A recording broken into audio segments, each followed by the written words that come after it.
नमस्कार, मी अमरराजे कदम, शिवसेना जिल्हा सहसंपर्क प्रमुख धाराशिव। तुळजापूर मतदारसंघातून राणा जगजितसिंह पाटील यांनी भरघोस मताने विजय संपादन केला आणि या ठिकाणी तुळजापूर वासियांना आता विकास पाहायला मिळेल, जेणेकरून की तुळजापूर मतदारसंघाला या ठिकाणी पालकमंत्र्याचं पद मिळावं अशी महायुतीच्या वतीनं मी शिवसेनेच्या वतीनं शिंदे साहेबांना मागणी करेन आणि तुळजापूरचा विकास जेणेकरून जी वाराणसी असेल, अयोध्या असेल, ज्याप्रमाणे हे तीर्थक्षेत्र मोठ्या प्रमाणात सुधारणा झाली त्याचप्रमाणे तुळजापूरचा सुद्धा तीर्थक्षेत्राचा विकास व्हावा ही जनतेची मागणी आहे। त्यामुळे जनतेने नारायणरावला भरघोस मताने निवडून दिलेला आहे।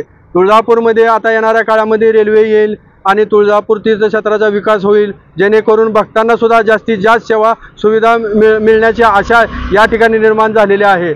आता उद्याच तुळजापूर विकासाबाबत एक मंदिर संस्थान बैठक ठेवलेली आहे, त्यामध्ये तुळजापूर मंदिराचा विस्तार होणार आहे आणि यासाठी या कामासाठी भरीव निधी केंद्राकडून आणि राज्याकडून सुद्धा मिळणार आहे।